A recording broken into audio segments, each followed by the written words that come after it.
think the military still use their old bases. I don't know what for, but they're hiding something. And I hope I never find out what. For a while, I was just a police officer in a little village. The village itself wasn't creepy at all. I knew everyone, and they knew me. Life was simple.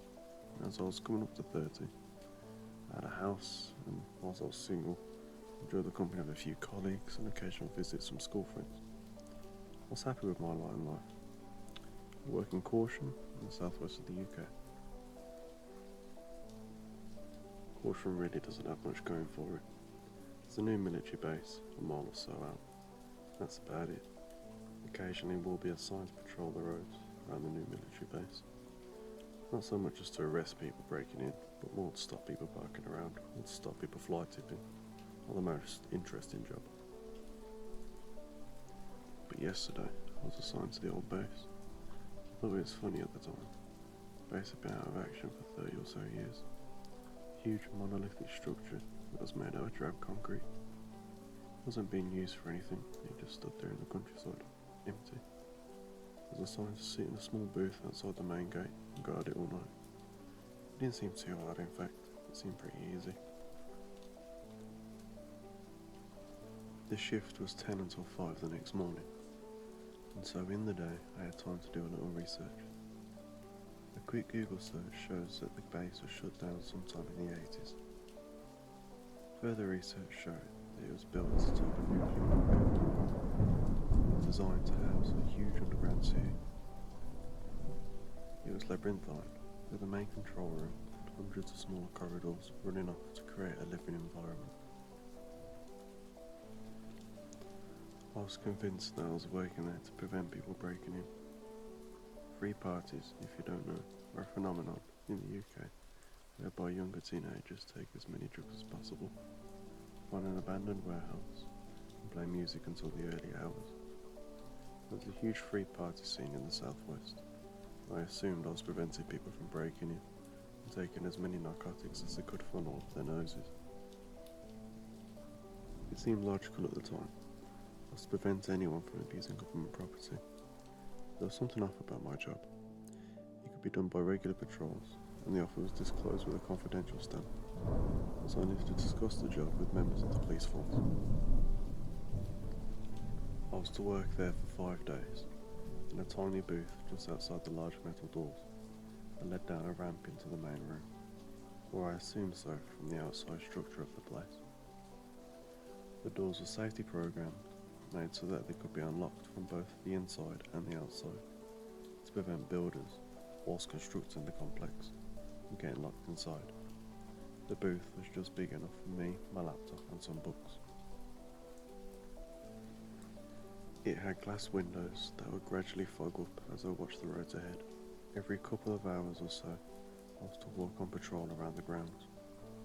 The first night was fine. I simply stayed awake, smoked, and watched downloaded movies on my laptop. It rained and the relaxing pitter-patter sent me into a trance. It didn't seem strange at the time, but now I think about it, the sound of the rain masked something else, though I couldn't tell what. The second night was when it started to get weird. Silence covered the base like a thick blanket, almost muffling any noise I would make. Except from inside the base came an irregular series of tapping noises. I assumed they were simply rainwater dripping. There was something organic about them. The slowly growing volume, the only sound for miles, was an almost desperate tapping. The noise began to bug me, and so I began my patrol. The flashlight showed nothing but the fences.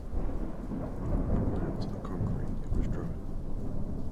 Water slowly went from my mouth. That meant no rainwater could be dripping. I finished my shift and drove home, checking my wing mirror the whole way. The third night, the tapping stopped until about midnight. Then came a gentle scraping sound. The sound of nails against concrete. It wasn't just at the gate, but instead it would move around the inside of the complex. I lit a cigarette and began my patrol again, determined to find the source. However, as I walked around the edge following the wire fence, the noise followed me. The scraping wouldn't go any quieter. When I stopped to stub out my cigarette, it scratched in the same place. It was as if something was inside, and through delusion was trying to burrow through the concrete. For me. The fourth night, I turned up early, when it was still light, and patrolled the grounds. Nothing was there, except for the faint smell of rotting fish, a wet, damp smell that lingered just above the ground. It began to get dark, and the scraping continued, this time more frenzied. I hadn't told anyone about it before, hoping that it was an animal trapped, or a machine deep inside still working. I called a friend of mine who was on patrol nearby and asked if they could swing by. I think the fear was evident in my voice as they turned up as fast as they could. When they appeared, the scratching ceased. They patrolled with me and assumed that I was going a bit nuts, penned in a small box for 7 hours in the dark. Laughing, they left me alone again. The scratching returned as soon as they left, but faster, much faster. This time there was a determination to it, a desire to be heard. It was almost as if something was playing a sick game with me. I locked the door of the booth and must have smoked about 40 cigarettes, loud in the small room with smoke. Whatever was inside there was taunting me. For some reason it was trying to target me. I didn't sleep that night, and barely in the day. I was kept awake, sat in my apartment with an ear to the wall, terrified of the incessant scratching. I almost called in sick on the 5th night, but decided to return. Again, as soon as it got dark, the scratching came. If you have a desk nearby, start scratching it as fast as possible. Imagine that noise, but echoing through a huge, empty concrete bunker, and you'll understand why the very noise made me shudder. That noise, that horrid noise, felt like it was scratching at the inside of my skull. The scratching stopped at 1 in the morning.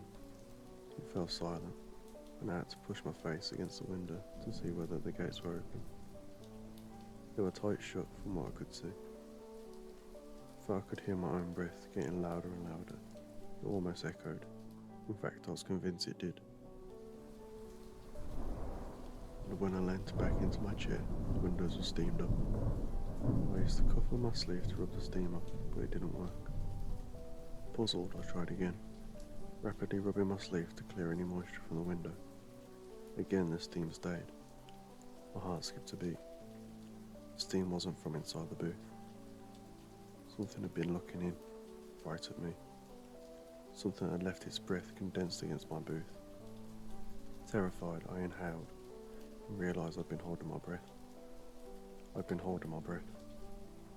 It meant the deep, heavy breathing I'd heard, echoing around the complex, wasn't mine. Something was out there. It was 1:30 when I left, locking the main gate, packing my bags and running for my car, heart pumping in my chest.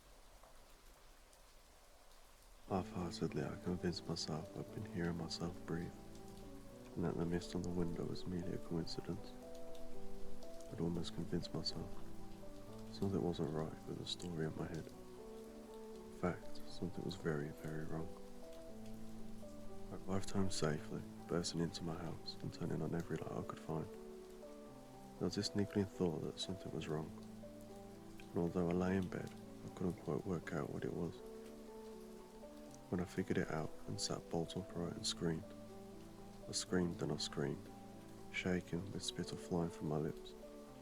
I'd locked the gate, except never had to do that before. Because the gate was always locked, whatever was in there had escaped. I stayed up all the next day drinking coffee, watching TV without actually absorbing any of what was happening on the screen. I became paranoid, turning the volume off on the TV and simply listening. Even the sound of cars driving past set me on edge. I called my boss and told him I couldn't work there anymore.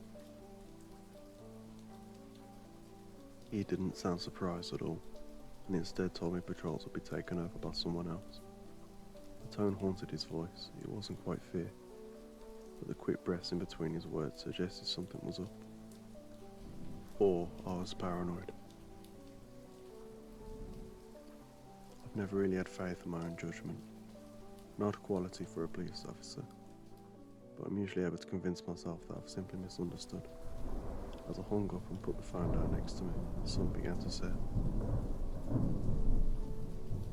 As darkness crept over, I closed all the blinds and sat on the sofa, staring at the white noise on the television. It was faint, almost inaudible to the untrained ear. A small scratching coming from outside the walls of my house. I bit my lip, closed my eyes, and listened as it gradually moved. Slowly, the scratching would slide from wall to wall, as if trying to find a way in. I haven't slept yet, and I don't think I will.